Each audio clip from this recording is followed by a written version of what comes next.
글로벌 투자를 읽는 눈 글로벌 ETF 트렌드입니다. 금리 인하 기대감 속 또다시 주목받고 있는 미국 국채 ETF. 지난 시간에는 국내 상장 상품을 중심으로 알아봤다면 오늘은 미국을 중심으로 한 해외 상장 상품에는 어떤 것들이 있고 또 어떻게 투자 전략 세워가면 좋을지 이야기 나눠보겠습니다. 오늘도 염정인 한국투자신탁운용 ETF 디지털 마케팅부 부장님과 함께합니다. 어서 오세요. 네, 안녕하세요. 반갑습니다. 지난 시간에 이어서 오늘도 저희 미국 국채 ETF에 대해서 오늘은 좀 해외에 상장된 상품들에 대해서 자세하게 이야기 나눠보도록 하겠습니다. 미국 국채에 투자하는 상품, 국내보다 미국 시장이 아무래도 더 다양할 것 같은데요. 미국 시장 내 국채 ETF 규모, 국내 시장과 좀 어떤 차이가 있는지 먼저 소개를 해주시죠. 일단은 언급해 주신 것처럼 당연히 미국 시장에서 훨씬 더 많은 다양한 상품들이 있고요. 네. 규모를 물어보셨으니 현재 미국 시장에 대략 상장되어 있는 ETF 수가 한 4천여 개, 4,400여 개, 제가 정확하진 않지만 한 4,400여 개 정도가 있고요. 그중에 채권형 상품은 한 700여 개 정도로 추산이 되어 있습니다. 그리고 규모 측면에서 보면은 이 700여 개 채권형 상품에 무려 2,100조 원 한화, 제가 한 1,380원 정도로 계산을 해봤을 때 2,100조 원 규모로 미국 전체 ETF 시장에서 한 16% 정도 차지를 하고 있다라고 일단은 감을 좀 잡아보고요. 네. 이 2,100조 원이 얼마나 큰 규모냐라고 하면 저희 ETF 시장 규모 자체가 전체 ETF, 모든 ETF가 우리나라 국내가 240조 원 정도 맞아요. 현재 되고 있죠. 그래서 이미 채권으로만 10배가 지금 많이 되어 있고 이 242조 원 중에서 해외 채권으로 분류되는 건 대략 10% 수준인 대략 한 4% 수준인 10조 원 정도 규모입니다.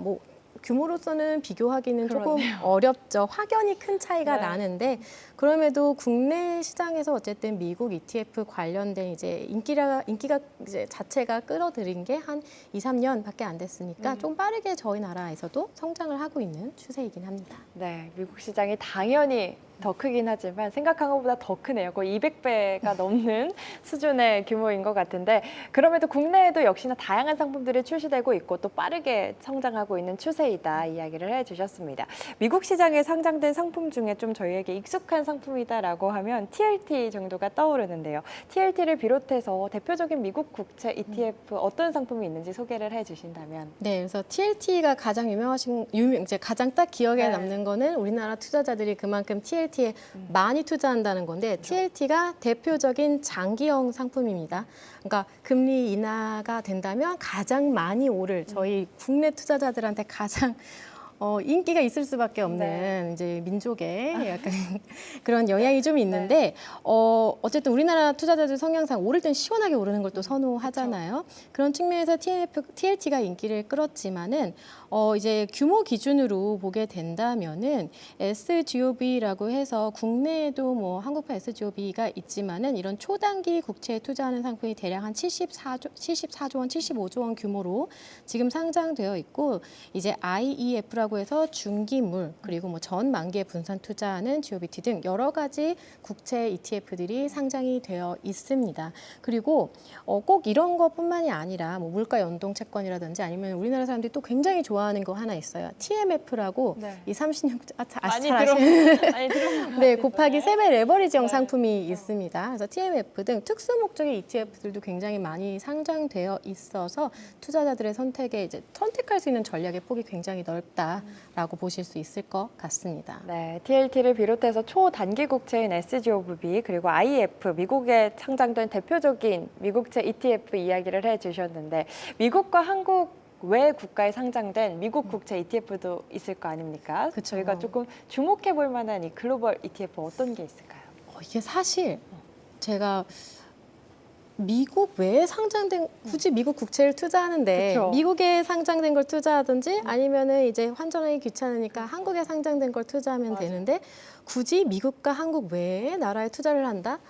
라고 했을 때 환율밖에 없어요. 그러니까 환율에 대한 추가 배팅을 생각을 해보면 좋은데 예를 들어서 일본 증시에 상장된 블랙락 ICL 미국 국채 20년 NYG 상품 흔히 저희 국내 투자자분들 발 빠르신 분들 많이 투자했어요. 2621 상품으로 이제 엔화로 거래되는 상품이 있거든요. 네. 똑같이 미국 이제 장기 국채에 투자를 하는데 작년에 한창 엔저 현상으로 일본 여행 많이 갔잖아요. 그쵸. 많이 가셨나요? 전 많이 갔거든요. 못 갔어요. 엔저 현상으로 사람들이 이제 막 저는 여행을 갔지만 네. 발 빠르신 분들은 맞아요. 아, 굉장히 역사적 N 저점 시점이다. 그럼 이게 엔화가 오를 수도 있잖아요. 이 엔화를 오르는 것까지 추가 베팅하고 싶다라고 하시는 분들은 이 상품을 많이 투자를 하셨어요. 그래서 기존에 이제 미국 국채 금리 가격 변동뿐만이 아니라 거기에 엔화 강세 시 환차익까지 노릴 수 있는 그런 상품들도 글로벌 시장에 여전히 있다. 그래서 결론적으로 미국, 한국 외에 미국채에 이제 상품 투자하신다면 그런 특정 통화 노출 상품, 특정 통화 노출을 조금 결합하는 그런 형태라고 보시면 좋을 것 같습니다. 네, 우리 발빠른 개인 투자자분들은 그 네. 엔저 현상 일어날 때 또 그 일본의 미국채 ETF 상품들을 또 이렇게 네. 구매를 하셨군요. 저는 전혀 몰랐습니다. 대단한 저는 민족입니다. 네, 대단한 민족이네요, 정말. 저는 거기까지는 생각을 못 했는데, 이 미국 국제 ETF 선택할 때 국내 상장 ETF와 해외 상장 ETF 중 고민하시는 분들도 많으실 것 같거든요. 어떤 네. 차이점이 있고, 우리 부장님은 어떤 쪽에 조금 더 관심을 저는- 갖고 계신지. 저는 약간 그 귀차니즘, 왜냐면 너무 바쁘거든요. 맞아요. 너무 바빠서 맞아요. 사실 제가 국내랑 해외 가장 이제 조금 둘 중에 하나 선택할 때 어떤 부분이 가장 큰 차이가 있냐면은 편의성입니다. 사실 국내 상장 ETF는 어쨌든 원화로 거래돼서 뭐 환전 걱정 없고요. 국내 주식 시장 거래 시간에 할 수가 있어요. 그래서 굉장히 접근성과 편의성이 뛰어나다. 그리고 연금저축이나 뭐 ISA 같은 그런 세제 혜택을 받을 수 있는 계좌에서도 해외 상장 ETF는 직접 투자를 하지 못하는데 국내 상장된 건 투자를 할 수 있기 때문에 미국 국채 투자하고 싶은데 내 연금 계좌에서도 투자하고 싶어라고 하시는 분들은 국내 상장 ETF를 많이 선택을 해주시는 것 같고요. 반면 미국 상장 ETF는 제가 방금 말한 거 이제 그 반대죠. 환전도 신경 써야 되고 달러로 거래되니까요. 그리고 그쪽 거래 시간, 저희 나라 시간으로는 밤과 새벽에 이제 거래가 되어서 저같이 좀 귀찮음이 있는 이제 분들은 하기 어려워요. 하지만 그럼에도 불구하고 선택을 굳이 하는 걸 생각을 해야 한다면 어떤 게 있냐면 방금 말씀드린 것처럼 상품 선택의 폭이 너무 넓어요. 나 추가 베팅하고 싶어. 그러면 TMF로 이제 3배짜리 하시면 되고, 그거 말고 나는 하이힐드 상품도 좋을 것 같은데, 그럼 HYG 선택하시면 되고, 굉장히 다양한 상품들을 선택할 수 있기 때문에 그런 이제 상품 선택의 폭의 측면에서는 해외 상장된 ETF를 투자하시는 게 좋다. 근데 그거 말고도 사실 뭐 환율 노출 여부라든지 운용 보수라든지 아니면 뭐 과세 기준도 다르기 때문에 개개인에게 맞는 전략을 세워보시면 좋을 것 같습니다. 알겠습니다. 저도 우리 부장님과 마찬가지로 국내 상장 ETF가 조금 더 제 성향에 맞는 것 같습니다. 조금 귀차니즘이 심하고 편한 게 중요하다라는 면에서는 투자는 편해야 돼요. 그쵸. 네, 편해야 쉽고 계속 이어갈 편해야지. 수 있기 때문에. 맞아요. 네. 그러면은 국내 상장된 ETF 그리고 또 연금 계좌를 활용할 수 있다는 장점까지 있으니까 그러신 분들은 국내 ETF 주목을 해보시고 미국에는 다양한 상품이 출시가 되어 있기 때문에 특정 전략 상품이 필요하다면 해외 직접 투자도 좋다 또 이야기를 해주셨습니다. 다만 해외 직접 투자인 만큼 환율이라든지 뭐 운용보수 세금 이런 부분을 네. 잘 체크를 해야 할 것 같습니다. 네, 국내 상장 ETF와 해외 상장 ETF 중에서 같은 미국 국채 ETF를 투자한다라고 한다면 어떤 환경에서 투자할 때 유리한지도 각각 좀 설명을 해주시면 좋을 것 같아요. 그러니까 예를 들면 똑같은 30년 국채 상품이다라고 했을 때 해외 하냐, 국내 국내 하냐 하냐. 이 질문이시죠. 맞아요. 이게 사실 제가 방금 상품의 전략이 굉장히 다양하기 때문에 해외 해야 한다라고 이제 말씀을 드렸는데 그럼에도 불구하고 똑같은 상품이 있을 때 뭐가 더 유리하냐라는 질문으로 제가 이해를 네. 하고 말씀을 드리면 사실 뭐 여러 가지 이유들 저희가 아까 편리하다 뭐 이런 이유들도 있겠지만 가장 첫 번째로 꼽을 수 있는 게 환에 대한 부분인 것 같아요. 아무래도 이제 그러니까 나는 미국 국채 수익률을 보고 투자했는데 환율 변동에 의해서 내 수익률이 좌지우지 되는 거를 못 참아하시는 분들도 있어요. 내가 이익이 났는데 왜 환이 까져가지고 전혀 아무런 나는 그냥 안정적인 투자 수단으로 보고 들어갔는데 라고 하시는 분들이 많아서 이제 그럴 때는 이제 환 해지형 상품이 국내에 상장되어 있기 때문에 환 해지형 상품을 이제 투자를 해주시는 측면에서 국내 걸 선택하시면 좋을 것 같고요. 아까 말했던 뭐 거래 편의성이나 연금저축 이런 것들은 이제 너무 당연한 거라 말씀을 조금 이제 짧게 드리고 또 비용 측면에서도 방금 TLT 잘 아신다고 했었잖아요. TLT 같은 경우가 0.15%인데 국내에서 간혹 그게 더 쌀 때가 있어요. 예를 들어 에이스 미국 30년 국채 같은 경우는 0.05% 정도로 낮기 때문에 내가 연금 계좌에서 안정적으로 좀 장기적으로 들고 가고 싶다라고 할 때는 굳이 환율 변동 신경 안 쓰기 위해서 H 상품을 투자를 하면서 근데 보수도 낮네? 이런 측면에서 좀 유리하다. 그런 상품이 있다면 더 유리하다라고 말씀을 드릴 수 있을 것 같고 그럼에도 조금 해외 상장 ETF가 더 유리한 구간도 있어요. 예를 들면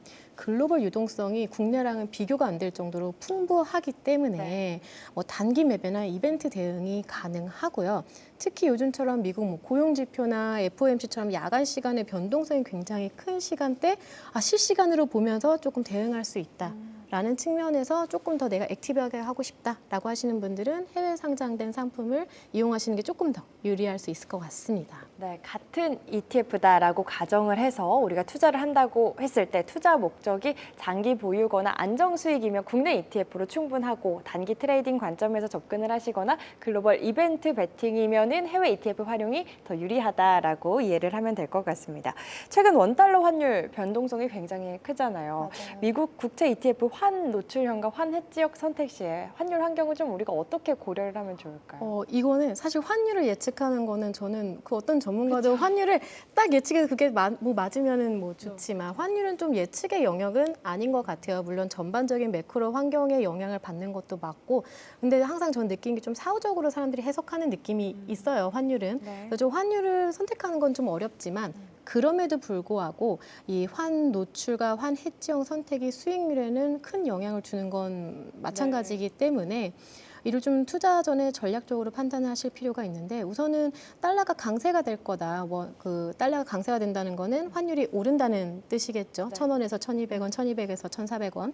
이렇게 오를 때는 당연히 환 노출형이 유리합니다. 채권에서 아무 수익이 나지 않아도 환율만 올라서 수익이 날 수 있기 때문에 환 노출형이 유리한데 반면 달러가 약세가 될 확률이 높다든지 이 변동성이 부담스러운 투자자들은 계속 말씀드렸던 것처럼 환해지형을 투자하시면 좋은데 환해지 투자하실 때 저는 꼭 이 말씀도 드리고 싶은 게 환해지 변동성을 제거하는 이 비용은 공짜는 아니에요. 저희가 환해지 비용이라고 해서 미국과 한국의 금리 차이만큼 연간으로 비용은 낼 수 있다. 내가 마음의 안정을 얻는 대신 약간의 비용을 이제 네. 드린다라는 측면에서 생각을 해보셔서 내가 어떤 거를 투자할지는 조금 개인의 뷰 관점에서 투자를 선택하시면 좋을 것 같습니다. 네, 환율 같은 경우에는 예측보다는 대응의 관점에서 봐야 하기 때문에 내가 봤을 때 달러 강세가 전망이 된다라고 생각을 한다면 환 노출형이 맞고 내가 봤을 때 달러 약세가 예상이 되고 또 나는 좀 안정 추구형 투자자다라고 한다면 환 해지형이 더 적합하다라는 전략까지 이야기를 해주셨습니다. 앞서 소개해주신 국내 상장 미국 국채 ETF 그리고 이번에 또 소개를 해주신 해외 상장된 미국 국채 ETF까지 상품이 정말 다양한 것 같은데요. 우리 투자자분들 입장에서는 이 채권 ETF로만 포트폴리오를 꾸리기에는 조금 그런 부담이 있을 것 그럼요. 같습니다. 네. 다른 조금 그런 상품들을 섞어야 네. 될 것 같거든요. 뭐 채권 말고 이 원자재라든지 뭐 다양한 상품이 있을 것 같은데 네. 포트폴리오 구성할 때 어떤 상품과 조금 엮어야지 채권 ETF 투자의 수익이나 이런 면에서 이렇게 좀 마음의 안정을 더 얻을 수 네, 있는가. 효율적으로 네. 구성을 할 수 있을지. 네, 사실 당연히 채권만으로 하게 되면은 포모 현상 너무 심하죠. 주식이 막 올라갈 때 그거를 당연히 못 따라가니까요. 그래서 일반적으로 국채라고 하면은 그 위험 자산과의 상관관계가 낮거나 음의 상관관계를 보입니다. 상관관계가 낮거나 음의 상관관계를 보인다는 거는 얘가 이만큼 올라가면은 얘가 이제 떨어지면은 한 자산이 떨어지면 한 자산은 그만큼 올라가면서 어쨌든 수익을 조금 변동성을 완화해주는 포트폴리오 차원에서의 역할이 있는데 이 분산 투자 효과가 굉장히 있다. 왜냐하면 상관관계가 낮기 때문에 그래서 미국 국채 ETF와 함께 투자하기 좋은 상품 같은 경우에는 당연히 미국 주식이라고 말씀을 드릴 수 있을 것 같아요. 예를 들어서 미국 뭐 S&P 500이라든지 나스닥 지수 같은 경우 이제 나스닥 지수랑 함께 투자를 하게 된다면은 나스닥이 갑자기 훅 떨어져도 미국 국채가 안전하게 받쳐준다는 등 분산 투자 효과가 있기 때문에 추천을 드리고 대부분 뭐 6대 4 정도를 기본으로 생각을 하시는데요. 6이 주식, 4가 채권. 근데 내가 조금 더 공격적인 성향의 투자자라면 이제 주식을 좀 늘려서 뭐 7대 3 이렇게 포트폴리오를 구성하셔도 좋다라고 말씀을 드리고 사실 이 두 개가 가장 핵심 축이기는 해요. 주식과 채권이 자산 배분에 있어서. 근데 거기에 원자재, 특히 금과 같은 자산도 좀 빼놓기는 아쉽거든요. 금은 아무래도 이 인플레이션 구간이나 금융이 불안할 때 가격이 상승하는 경향이 있어요. 네. 경향이 있기 때문에 경향도 있고 또 기존의 전통적인 자산과의 상관관계가 굉장히 낮은 분산 투자 수단인데 미국 국채가 뭐 디플레이션이나 경기 침체에 대비한 자산이라면 금은 좀 인플레이션이나 통화가치 하락일 때 대비할 수 있는 자산으로서 서로 좀 보완적인 효과를 네. 내면서 저희가 이제 같이 이제 투자를 하면은 좋다라고 말씀을 드리고 있고 그래서 국내 투자자분들이 또 금 투자를 굉장히 많이 하고 있으세요. 특히 정세가 불안할 때일수록 원자재 투자도 좀 같이 하면 내 포트폴리오 안정성이 조금 더 확보된다라는 차원에서 봐주시면 좋을 것 같습니다. 네, 미국 국채 ETF, 뭐 위험 자산과 안전 자산, 주식과 금 같은 이런 자산과 잘 조합을 하면은 전체 포트폴리오의 안정성을 높일 수 있고 또 다양한 경제 상황에 유연하게 대응을 할 수 있다라고 또 전략까지 자세하게 이야기를 해주셨습니다. 올해 남은 기간 이 미국 국채 ETF 하시는 투자자분들이 조금 주의 깊게 봐야 하는 이벤트들도 많을 것 같습니다. 국채 자체가 원래 또 금리와 또 연동이 되는 이런 자산이다 보니까 우리가 조금 주의 깊게 봐야 할 지표나 이벤트들이 있다면 어떤 것들이 있는지 좀 간략하게 정리를 해주시면 좋을 것 같아요. 간략하게 정리할 수 없을 정도로 너무 많은데요. 그쵸, 그럼에도 많죠. 이제 간략하게 정리를 해드리면은 총 한 간략해도 5가지 정도를 5가지. 말씀을 드릴 수 있을 것 같아요. 일단 첫 번째로 연준 발표 너무 중요하죠. FOMC 3번 남았습니다. 올해 이 3번 남는 동안 이 금리 인하를 실제 할 건지 인하한다면 얼만큼 할 건지 어떤 속도로 할 건지 몇 번 할 건지 등등에 대해서 저희가 굉장히 촉각을 좀 이제 두고 봐야 할 것 같고요. 그 다음에 이 연준의 통화 정책 발표를 아까 2가지 정도가 영향을 미친다고 제가 전에 말씀을 드린 적이 있는데 지난 시간에 그래서 연준 통화 정책의 물가 그리고 고용 이 2가지가 큰 영향을 미치기 때문에 2번째 물가, 3번째 고용 관련된 지표들을 저희가 관찰을 할 필요가 있습니다. 그래서 이 물가 지표라고 하면은 저희가 흔히 말하는 뭐 CPI라든지 뭐 PPI 같은 것들이 그동안 금리 인하를 좀 막고 있었던 재료였다는 점을 저희가 한번 생각을 해본다면은 이거를 조금 주의 깊게 볼 필요가 있다. 이제 연준에서는 이 인플레이션을 정말 막고 싶어 하기 때문에 그다음에 고용이 사실 그동안 단단했기 때문에 금리 인하를 안 했다고 말씀드렸는데 이게 최근에 2달 연속 좀 안 좋게 나오면서 이 고용 지표도 어떻게 나올지 조금 저희가 주의 깊게 봐야 될 것 같고요. 이 3가지가 사실 메인인데 그럼에도 불구하고 저희가 남은 2개가 있죠. 5개 중에 남은 2개 말씀드리면은 미국 정부 재정이나 국채 발행 이슈도 저희가 간과할 수 없어요.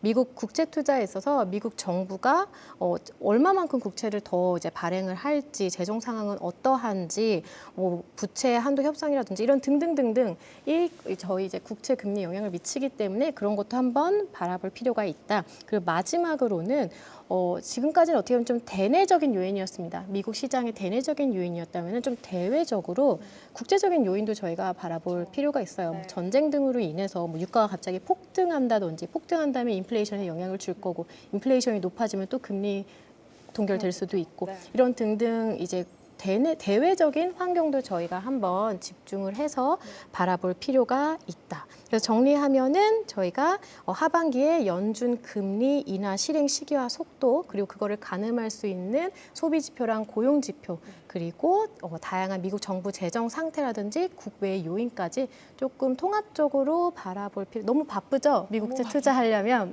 그래서 저희가 다양한 관점에서 좀 지표들을 바라볼 필요가 있다라고 정리를 좀 드리겠습니다. 네, 짚어주신 5가지 연준의 금리 인하 FOMC 관련해서 좀 잘 지켜보시고 또 고용과 물가, 재정 발행, 지정학적 리스크까지 우리가 조금 체크해야 할 게 많지만 그럼에도 잘 체크를 해야지 투자할 때 잘할 수 있지 않겠습니까? 이야기를 나눠봤습니다. 세계를 잇는 투자 글로벌 ETF 트렌드로 쉽고 안전하게 오늘 글로벌 ETF 트렌드는 여기까지입니다. 저희는 다음 시간에 다시 찾아뵙겠습니다. 오늘도 좋은 말씀 감사합니다. 감사합니다.